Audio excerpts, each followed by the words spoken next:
तो फिल्म की शुरुआत एक एलियन नामी आदमी से होती है जो अपनी जॉब के लिए अपनी फैमिली को छोड़कर पहली मर्तबा एम्स्टर्डम आया है। अपने ऑफिस पहुंचने पर उसे उसका कैबिन दिखाया जाता है जहां वो स्टे करने वाला था। अपनी वाइफ और फैमिली से वो थोड़ी सी बातें करता है और उन्हें बताता है कि वो अपनी ईयरबड्स ट्रेन में भूल आया है, जिन्हें लेने के लिए वो अब थोड़ी देर में मार्केट जाएगा। कुछ देर बाद वो एक बिल्डिंग में जाता है जहाँ पे एक इलेक्ट्रॉनिक स्टोर था, यानी यहाँ से उसे ईयरबड्स मिल सकते थे। यहाँ का माहौल बिल्कुल नॉर्मल था।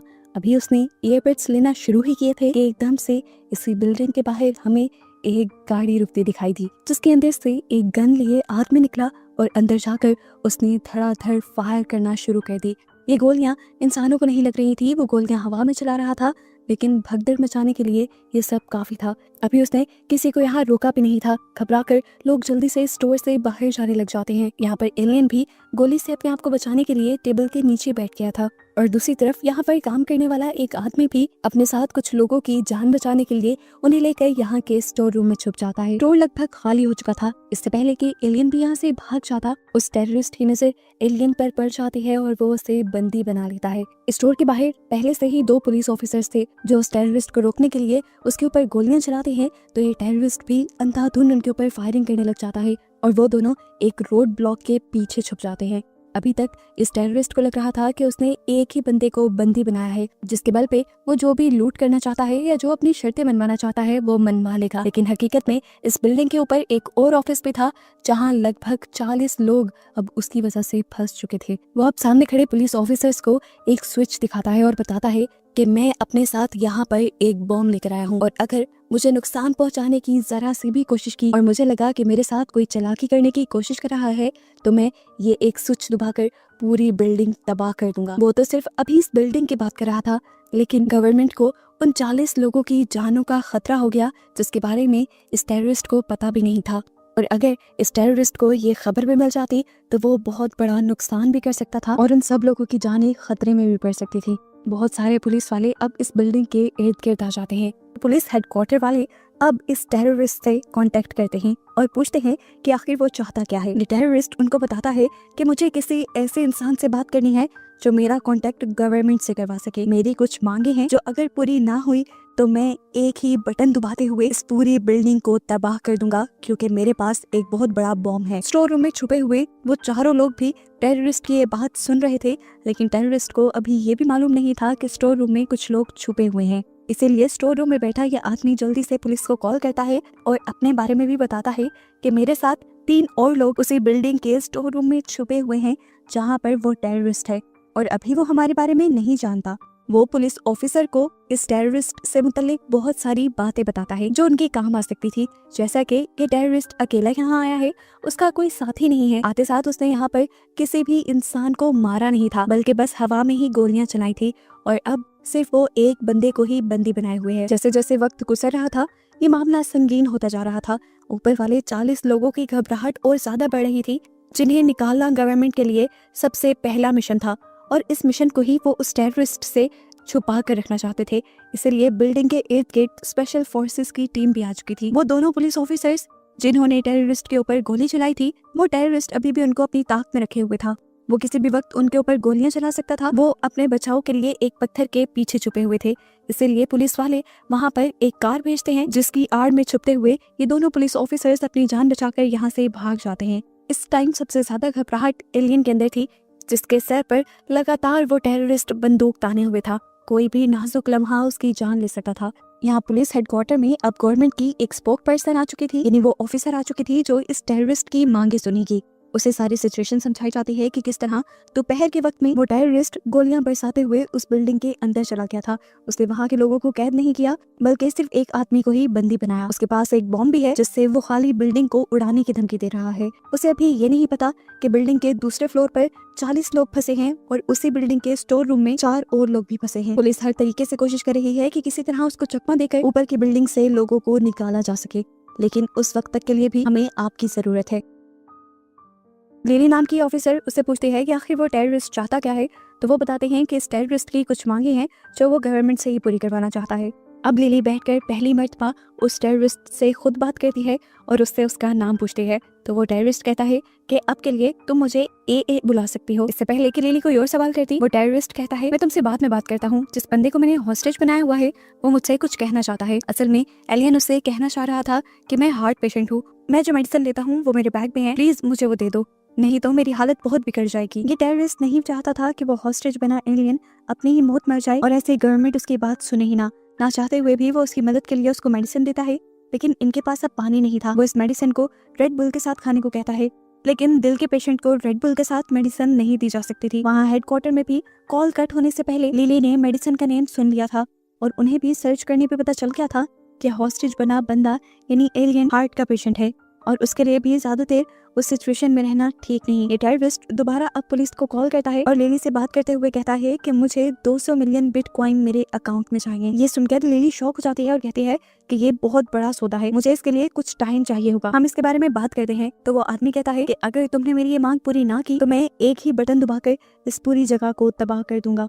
ये कहते ही उसने कॉल कट कर दी। एलियन उससे पूछता है तुम्हें क्या लगता है, तुमने इतनी बड़ी डिमांड की है, क्या गवर्नमेंट तुम्हारी बात मान लेगी? तो आदमी कहता है माननी तो चाहिए, अगर ना मानी तो समझो तुम्हारी जान जाएगी, साथ ही साथ मैं इस पूरी बिल्डिंग को भी तबाह कर दूंगा जिसमें मेरी भी मौत हो जाएगी। मैं तो जिंदगी से वैसे ही तंग आ चुका हूँ, मैं अगर मर भी गया तो मुझे इसका कोई दुख नहीं होगा और अगर मेरी डिमांड्स पूरी कर दी गई तो कम से कम मैं अपनी आगे की जिंदगी अच्छे से गुजार पाऊंगा। मैं फिर वो हर काम कर सकूंगा जो मैं करना चाहता हूँ। मैं इस गवर्नमेंट से सिर्फ अपना हक लेना चाहता हूँ। मैंने इस गवर्नमेंट को बहुत सारे टैक्सेस दिए लेकिन उसके बदले वो हमें वो सर्विसेज प्रोवाइड ही नहीं कर पाए जो हमारा हक था। मेरे जैसे हजारों ही लोग मेरी तरह रुल गए और मैं उन सब लोगों का बदला लेना चाहता। असल में एलियन उससे बात करके उसे समझना चाह रहा था और मौका हासिल करना चाह रहा था कि वो वहाँ से बचकर भाग जाए, लेकिन इस टेररिस्ट को शायद उसकी गेम समझ आ गई, इसलिए उसने गुस्से में एलियन को चुप रहने को कहा और उसके साथ एक सेल्फी लेकर एक मीडिया हाउस को सेंड कर दी। स्टोर में जिस वर्कर ने उन कस्टमर्स को छुपाया था उसमें से एक कस्टमर उस वर्कर पर ही चिल्लाने लग जाता है कि तुम्हारी वजह से मैं इस मुसीबत में हूँ,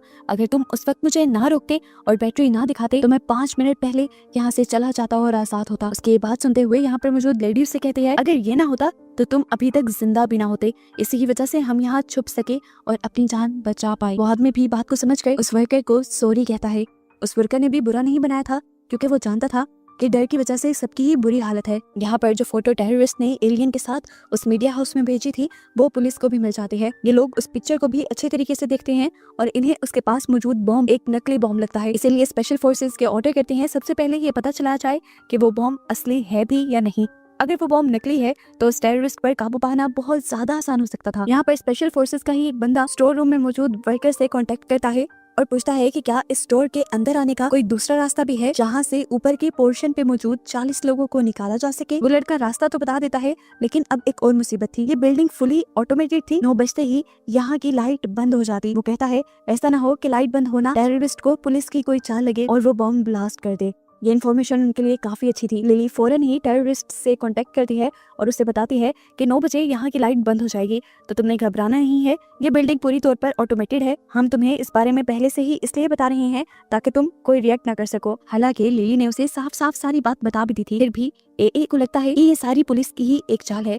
वो इसीलिए एलियन पर दोबारा गन तान देता है और उसे मारने की धमकी देता है। इस मर्तबा एलियन इतना डर गया था कि वो उससे माफिया मांगने लगा, अपने आप को बचाने की भीख मांगने लगा कि प्लीज मुझे छोड़ दो, मेरी बीवी और बच्चे भी हैं। टेररिस्ट गुस्से में उसे चुप करवा देता है। वो अब पूरी तरह से एक्टिव होके खड़ा था कि अगर गलती से भी किसी ने इस अंधेरे में अंदर आने की कोशिश की तो वो उसे शूट कर देगा। लेकिन थोड़ी ही देर में लाइट वापस आ गई तो उसने लेडी से कहा तुम लोग जरूर मेरे साथ कोई गेम खेल रहे हो, तुमने कहा था लाइट चली जाएगी लेकिन लाइट तो वापस आ गई।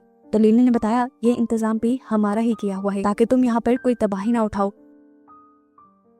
अब टेररिस्ट कहता है मेरी मांगे जल्दी ही पूरी करो वरना मैं इस आदमी को कभी भी गोली मार सकता हूँ, और साथ ही साथ मेरा एक सेफ रास्ता भी बनाओ ताकि मैं इस बंदे को उठाकर अपने साथ लेकर जा सकूं, क्योंकि मैं जानता हूँ अगर मैं अकेला गया तो किसी भी लम्हे तुम लोग मुझे मार दोगे। जब तक मैं सेफ जगह ना पहुँच जाऊँ मैं इस आदमी को अपने साथ रखूंगा। लिली ये सुनकर उसे कहते हैं नहीं, तुम उस आदमी के साथ कुछ नहीं करोगे और ना ही मैं होने दूंगी, हम भी तुम्हारे साथ कोऑपरेट कर रही हैं, तुम भी हमारे साथ कोऑपरेट करो। दूसरी तरफ ऑफिसर स्टोर रूम में मौजूद वर्कर से इस पूरी बिल्डिंग का नक्शा हाथ से बनवाकर अपने पास मंगवा लेते हैं। चुपके से वो लोग बिल्डिंग में दाखिल भी हो जाते हैं और ऊपर वाले 40 लोगों को निकालना भी शुरू कर देते हैं।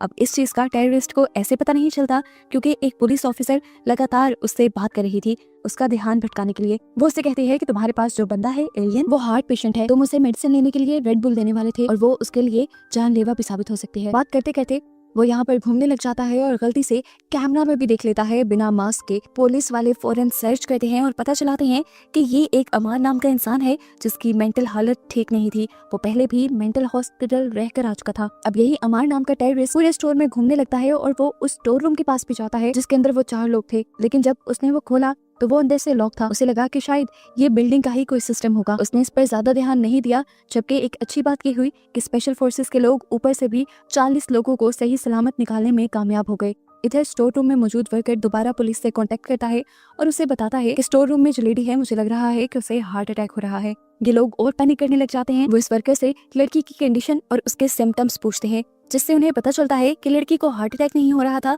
बल्कि बस एक पैनिक अटैक आ रहा था जो कुछ ही देर में ठीक हो जाएगा, लेकिन रिलैक्स रहने पर। अब यहाँ पर लिली अमार से बात करती है और पूछती है कि मान लो तुम्हारी सारी शर्तें गवर्नमेंट ने मान भी ली, तो तुम यहाँ से निकलने के बाद क्या करोगे? तो वो कहता है, इससे तुम्हें क्या, मैं जो मर्जी करूं, लेकिन हाँ मेरी एक और भी शर्त है, यहाँ से जाने के लिए मुझे एक लिमोजिन भी चाहिए, ताकि जब मैं जाऊं तो अपने आप को बहुत रॉयल फील करवाऊं। बाहर इस टाइम भी बहुत सारे स्पेशल फोर्सेस के लोग अपनी स्नाइपर्स लिए खड़े थे, जिनमें से एक स्नाइपर की लेजर उसकी बॉडी पे पड़ जाती है और वो बहुत ज्यादा पैनिक हो जाता है। उसे लगता है कि पुलिस या स्पेशल फोर्सेस के लोग उसे मारने वाले हैं, इसीलिए वो दोबारा एलियन के ऊपर गन तान देता है और ये कहता है, अब मैं तुम्हारे से बात नहीं करूंगा, अब मुझे किसी सीनियर से बात करनी है, मेरी किसी आदमी से बात करवाओ। वो कहता है कि अगर 5 मिनट में तुमने मेरी किसी सीनियर से बात ना करवाई तो मैं एलियन को गोली मार दूंगा। बाहर हम कुछ सोल्जर्स को देख रहे हैं जिन्हें इस टेररिस्ट ऑपरेशन की वजह से अर्जेंट बेसिस पे यहाँ आना पड़ा था अपनी छुट्टी के बावजूद भी। इनमें से एक सोल्जर इस टाइम बहुत ज्यादा परेशान था, क्योंकि इस तरह आने की वजह से उसकी फैमिली बहुत ज्यादा डिस्टर्ब हो गई थी और उसकी वाइफ भी उससे नाराज हो गई थी। तो दूसरा सोल्जर यहाँ से समझाता है कि तुम्हें उन्हें नाराज नहीं करना चाहिए, शुक्र करो कि सोल्जर होने के बाद तुम्हारे पास फैमिली भी है, मेरे पास तो वो भी नहीं। यहाँ पर अब 5 मिनट पूरे हो चुके थे। किसी सीनियर से लिली कांटेक्ट नहीं कर पाई थी, तो अमार ने उल्टी गिनती करना शुरू कर दी थी। अपनी उल्टी गिनती के खत्म होते ही वो एलियन को मार देता। जैसे ही वो 2 के नंबर पे पहुंचता है तो लिली उससे सवाल करती है कि तुम्हें गाड़ी का कलर कौन सा चाहिए। अमार भी अपना काउंटडाउन भूलकर उसे बताने लग जाता है कि मुझे पिंक लेमोजिन चाहिए। इस तरह ये लोग अमार को अपनी बातों में फंसा लेते हैं और एलियन की जान थोड़ी देर के लिए बच जाती है। कॉन्टिन्यूसली अमार स्पेशल फोर्सेस से कांटेक्ट में था, तो एलियन उससे कहता है, तुम इतनी देर से उनसे बातें कर रहे हो, मेरे लिए पानी नहीं मंगवा सकते? तुम जो दवाई मुझे रेड बुल पेन दे रही हो उससे मुझे ज्यादा तकलीफ हो रही है। अमार उसे चुप रहने को कहता है, तो एलियन भी भड़क जाता है और कहता है, या तो तुम मुझे एक ही बार मार दो या फिर मेरे लिए पानी मंगवाओ, नहीं तो मैं वैसे ही मर जाऊंगा। ये बात सुनकर अब अमार पुलिस से पानी की डिमांड करता है। पानी भी अब यहाँ आ चुका था जो दरवाजे के दूसरी तरफ रखा गया था। पानी लेने के लिए जैसे ही अमार दरवाजे के एक तरफ से करीब आता है तो चकमा देते हुए उसे एलियन दरवाजे की दूसरी तरफ से भागकर बाहर आ जाता है और अपनी जान बचा लेता है। ये देखकर अमार को बहुत ज्यादा गुस्सा आ गया। वो एलियन को पकड़ने के लिए जैसे ही उसके पीछे भागा तो वो सोल्जर जो अभी अपनी फैमिली के बारे में बात कर रहा था वो तेजी से गाड़ी चलाते हुए आया और उसने अमार को गाड़ी के नीचे ले दिया, यानी उसे मार दिया। अमार आखिरी टाइम में अपने रिमोट को भी नहीं दबा पाया था, जिससे वो स्टोर भी बच गया था। पुलिस वाले सुख का सांस लेते हैं और अंदर मौजूद बाकी 4 लोगों को भी रेस्क्यू करके बाहर लेकर आया जाता है। पता चलता है कि अमार के पास जो बॉम्ब था वो असली था और आज अगर ये लोग जहानत से काम ना लेते तो बहुत सारे लोगों की जानें जा सकती थी, लेकिन फाइनली ये सब लोग बच गए। स्पेशल फोर्सेस के थ्रू एलियन को उसके अपार्टमेंट में छोड़ा जाता है और बाकी सभी लोग भी अपने घर चले जाते हैं। एलियन के साथ इस टाइम जो हो गया था वो उसे बस अपना बुरा ख्वाब लग रहा था। वो अपनी पॉकेट से ईयरबड्स निकालता है और उसे अपने कानों में लगाकर रोने लग जाता है। यही तो वो लेने गया था और उसने अपनी जान खतरे में डाल दी थी। मूवी के एंड पर हमें पता चलता है कि ये मूवी एक असली कहानी पर बनाई गई है और बस यही बताते हुए ये मूवी यहाँ खत्म हो जाती है।